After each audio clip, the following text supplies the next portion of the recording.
Greetings. This is a transmission lower end from a 2013 Yamaha TTR125, and today I'm going to do a quick video on installing the transmission and all the parts that go with it, and I think later in the video I'll do a bench test so we can make sure it's actually shifting right. Two halves, I split these cases tapping with a aluminum mallet and rubber mallet, and when the case came loose, it was this half that came loose and this one where the crank stayed put. I think that's the way it's supposed to be. This, I think, requires a special press to actually remove the crank and the bearing, as a matter of fact. I also cleaned these cases have been cleaned up. I checked the bearings. I replaced, I think, 3 bearings in this case, and everything's been checked out. Down here I've got the two transmission shafts. This one I call the primary shaft that's connected to the clutch and gets the power from the actual crankshaft itself through the clutch, which is on the other side of this case. And then the counter shaft or drive shaft and the sprocket attaches to this goes in here, and there's a seal that I replaced as well that this is going to go into, and I'll show you that in a second. This is a 2013 model. They're the same, identical, from what I've seen from all the parts diagrams. All the parts are identical from 2009 to 2021. And this counter shaft or drive shaft has shims or washers on each side. These are really hard to, easy to lose. And actually, I didn't realize I was missing one until I went through and looked at the parts diagram, and there's actually one on each end. And this is the first gear, just slides right off. There's a collar that if I can get this back on, is on the main shaft, and then the first gear fits on that. There we go, get that back in.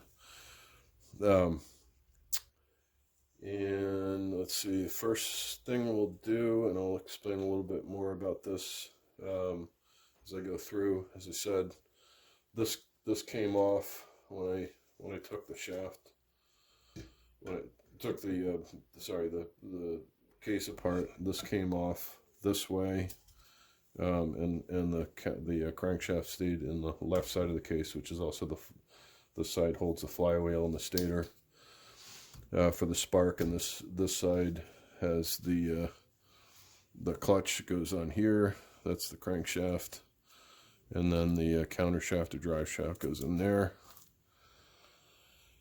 So yeah, everything's been cleaned up, inspected. All the bearings spin freely. There were 2 bearings or 3 bearings that were a little rough. It actually says in the service manual to check those, and I did, and I ended up heating up the case and popping the bearings out and got some new ones. They weren't that expensive. So there's a couple parts of the transmission.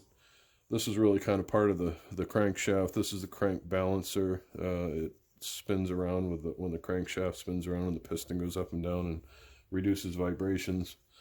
This is pretty much a no-brainer. There's a dot. I don't know how well if you can see that, but there's a dot on this gear, and then on the crankshaft itself, on the gear on the crankshaft, there's another dot right there, and all you have to do is line those up and then push the bearing, and it's got an O-ring that goes into the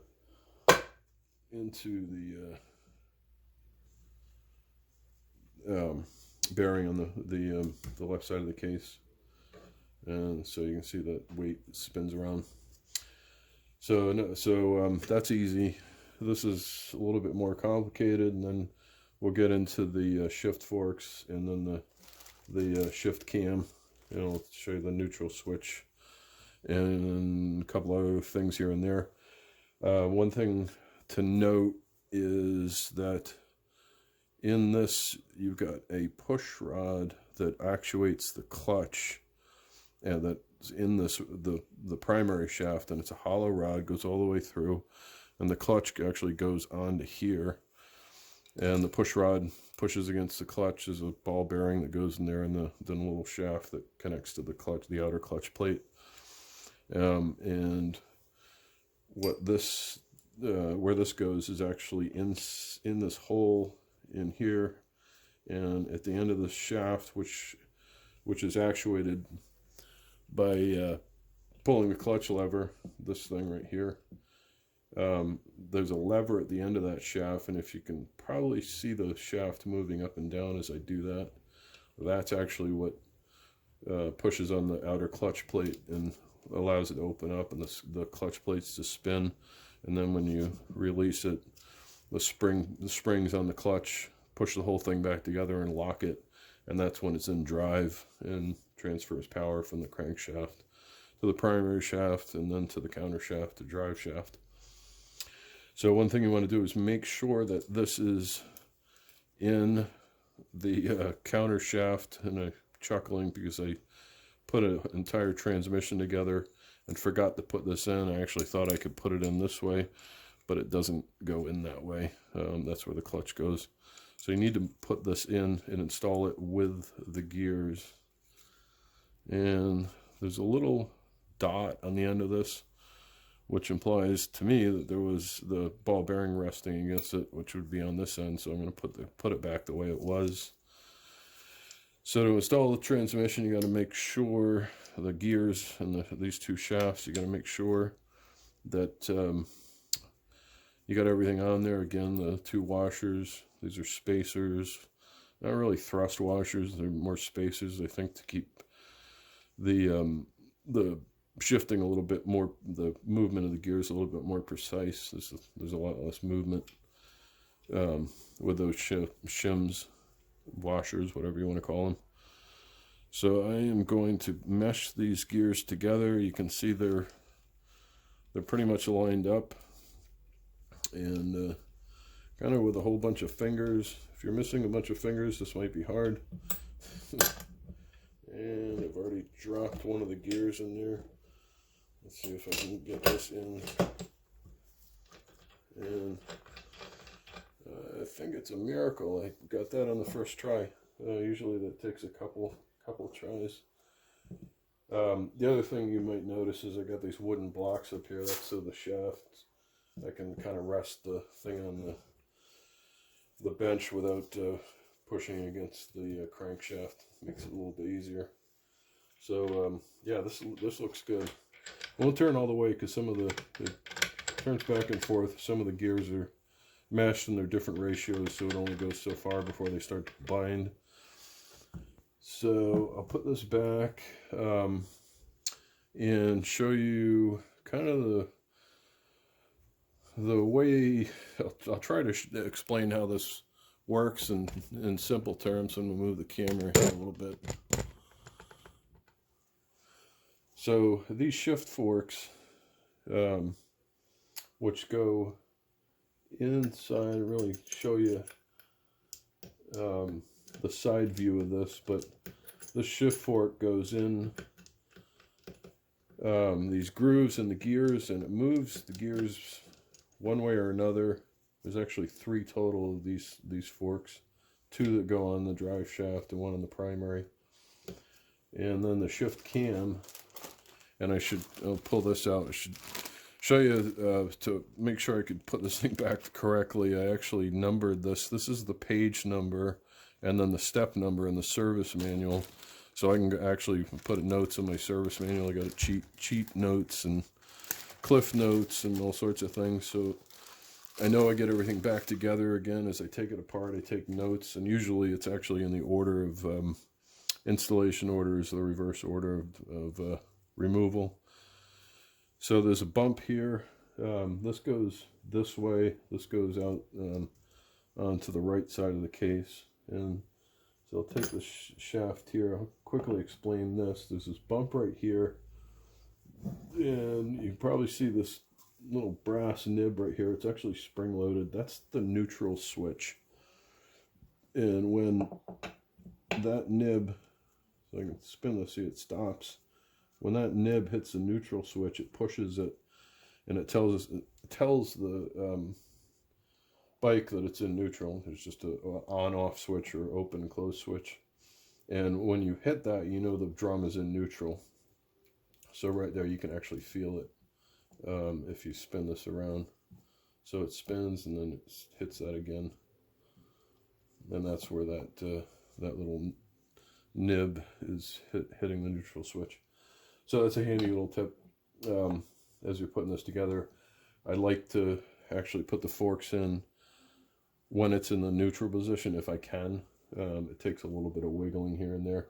But I'll get to the shift forks, and if you notice that all of these have writing on them, there's JL, JR, and JC, and they're all different diameters. And I've made notes that JC actually goes on to the primary, and there's actually a gear moving up and down right now. You can't really see it, but there's very little play in it. And this nib right here needs to face the cam followers. It's like a mechanical computer. It's kind of cool. So depending on the position, the forks move in and out independently as they follow these different grooves. There's 3 grooves and 3 forks. No coincidence. And it's kind of cool that they're actually different diameters, because you can sort of make sure that you've got the forks on the right side. And one thing to note is there's numbers on one side and letters on the other. JL, the letters face to the right case, or the clutch case. So that's really important. You can't really put them in that way. I don't think they would work anyway. And then there's these shafts right here which hold them in place. Those go in last, and I'll show you that in a second. So let's see, I'm gonna see if this fits. That's a little bit too much play. That's perfect right there. And you can see the nib is facing where the cam thing is. And JL should fit down here if I can find the slot for it. And I found it. Perfect. Now, once again, I'm going to try to put it in neutral mode. So I'm going to slide, kind of push these aside, put the drum in, and make sure that nib is on that side. And this is kind of the trick where it takes a little bit of finesse, but if you move up and slide the nib into the groove on the shift cam drum, you'll get everything lined up. And I've learned this from trial and error, and this is one of the reasons I made this video, is to help people out who've never done this before, because it really is kind of not intuitive at all.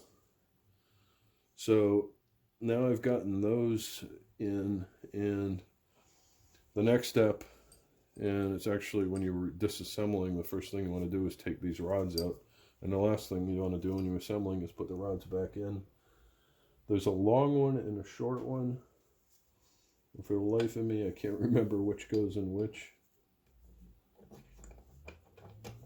I put a lot of oil on these so they slide in fairly easily. I believe the short one goes in with the 2. So one more time here. Sorry about that. And there we go. There. Boom. The thing is together.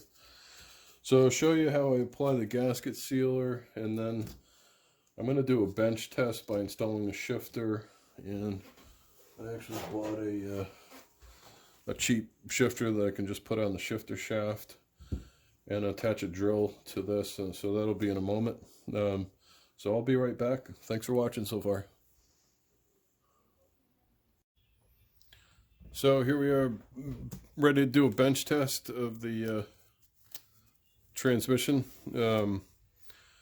Just to make sure that the gears shift, that everything's in place. I've got the shifter shaft in, got the aftermarket shifter on, clamped down tight. On this side, you can see the shift actuator.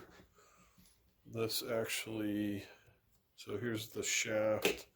Then when you shift the gears, this moves and turns the drum, the shift drum that you saw earlier. And this is the shift cam follower, I guess you'd call it, or it basically it's a spring-loaded lever that keeps the gear in the place you want it. Right now, that shaved out part where it's stuck in is in neutral. That is the neutral position. And the reason I do this, oops, let me get this back together again. I just gotta turn that and push this here. There's a spring there that keeps the thing moving correctly, I guess. So what I'm gonna do is connect a DeWalt drill to, and I've got, this is an interesting little setup here. So I've got a DeWalt drill, cordless drill. That's the clutch setting right there on number 1. That was to tighten the bolts. And on the subject of bolts, I have a diagram where all the bolts go, and the bolts actually go in these holes when I take them out. 2 reasons. So I know which bolt goes where, because there are different bolts. And it keeps them in place, and I don't lose them. It takes out a lot of guesswork, a little bit of time invested, and it's worth it, especially if you're doing this multiple times like I am, to test the transmission, take it apart. Then I'm going to put sealant on the 2 case halves of the Yamaha bond, and I've got to take those out again, put them in the cardboard. It takes out a lot of guesswork. It's really worth the investment. So anyway, I went to the hardware store, and I found what I measured this and found a socket. I don't know what size it is, but it's, I think, a 5/8 inch interior diameter tube. They sold me a ½ a foot for 50 cents. It slips right on there, and this way I can turn the primary shaft. And if you notice, this is turning. This is in neutral right now. And if I hold it, it doesn't move. It wants to. That's just in the friction of the oil and stuff that's in there. So that's in neutral right now. The counter shaft, I'm sorry, the primary shaft actually moves in this direction when the engine moves. I don't know how to show this. Moves this way, which in turn moves the primary shaft counterclockwise that way. And I don't think it really matters, but you really kind of need to move this, keep this turning for the gears to shift. And if you've ever ridden a bike, you know that sometimes you can't shift it unless you get the motor running, or move the bike back and forth and get the gears just moving so the thing can shift. So quickly, I'm going to go through first gear. I push down, you hear a click, and now that's in first gear. Now I can't stop that. Second gear, I'm going to go back to neutral right there, and then I'm going to go to second gear. Can't move that. Third gear, and you can see this is moving faster. Then fourth gear, and then fifth gear, and it won't go any. There's no sixth gear, obviously, but this is shifting crisp. And I think, did I get it all the way back into first? Oh, there we go. That's in first, I think. And then neutral. So I'm good. That's the bench test. It's shifting crisp, really no effort whatsoever on the shift lever to get the gears to move, and that's what you want. I have talked to people who've put a transmission back together and it will not work. So I do this because once you seal the case, and I'm gonna bench test it one more time after I seal the case and get the bolts in. And then I'm going to torque the bolts to spec, test it again, and then I'll start putting everything else together once I'm comfortable that it works. But it really sucks when you get this all together and then put it in the bike and find out the transmission doesn't work. I've heard of that happening. Thank God I haven't had it happen. So next up, I'm going to quickly show you how to put the Yamaha bond on the two transmission, the case halves, and we'll go from there. All right, so here we are. We're about to apply the gasket sealer. I actually put some on here already. Gasket sealer, the gasket, the Yamaha Bond 4. And it actually says right here, apply sealant to the right crankcase, Yamaha Bond number 1215. Which I'm assuming is the same as Yamaha Bond 4. So I have, which is good because all I have to do is put it on that case right there and then put it all together and then put the bolts in. And the bolts are a whole nother story. So what I've done is clean this up with, first of all, wiped it off with a cloth and then used the isopropyl alcohol, and you can see the dirt that came off with the alcohol. That was after I cleaned off all the oil and gunk, which I had done before. It was pretty clean, but I oiled everything so much that there was oil all over the surfaces. So these are all now clean, and I actually started putting the Yamaha bond on that case side. And how I'm doing this is I use a squeegee, a little piece of plastic that I cut out from a, gosh, it was a Christmas gift. I just took a pair of scissors and made a squeegee, and I've been slowly putting this stuff on. The other thing I realized that I didn't mention before, these dowels, which I'm going to put in this case side. Don't forget to get these in and be gentle with them because they bend easily. So I'm going to take these out because I got to put the gasket material all around there. And one thing that you got to be careful is just don't put too much gasket sealer on, because if you goo up the inside especially, it could get loose and clog things up. So I'm just putting the gasket sealer on.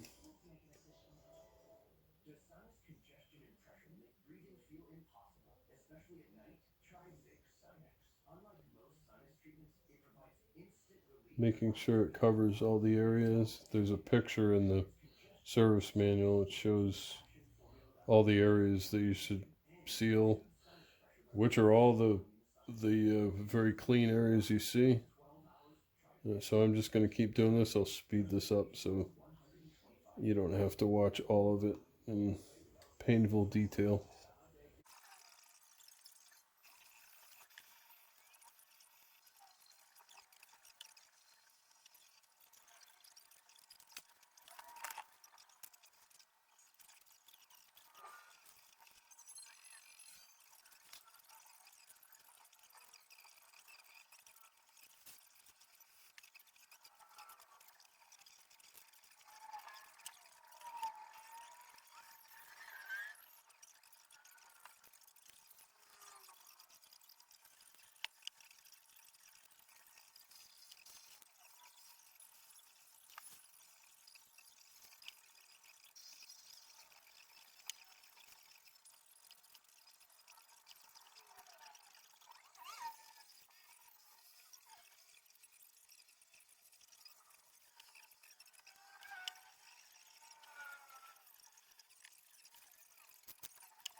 Well, that last part was probably as much fun as watching paint dry, so I sped it up as much as I could. The Put the gasket material on, I got the case halves together. I've done one more bench test to make sure that the transmission still shifts and everything's good, thank God. You can see where the gasket, the Yamaha 4 gasket sealant squeezed out between the two case halves, even though I really put a thin layer on.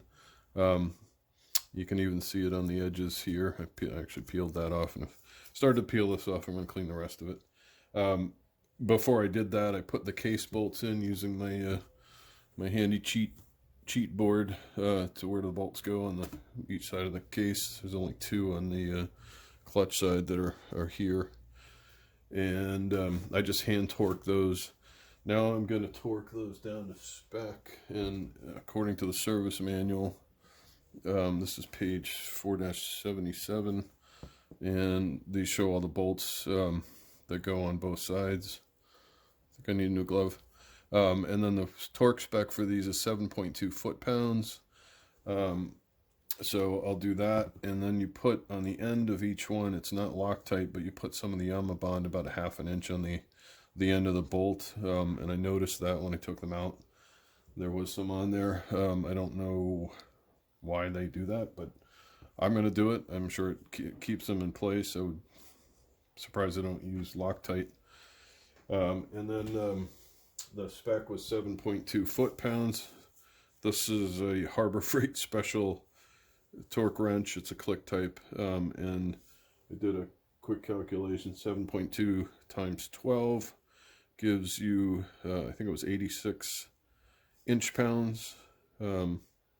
And I got to make sure, I've done this before, that one side's inch-pounds and one side's centimeter kilograms on the small 1/4 inch drive torque wrench. So I'm gonna go around and torque the bolts on both sides, take one out, put this stuff on, torque it down, and then I'm gonna start putting stuff back together on the clutch half. I got a whole box of goods all bagged and numbered, and then the flywheel and everything. Then I'll do the head. I don't think I'm going to make a video of those. I really just wanted to capture this one. So thanks for watching, and good luck with your whatever project you're trying to do. Take care.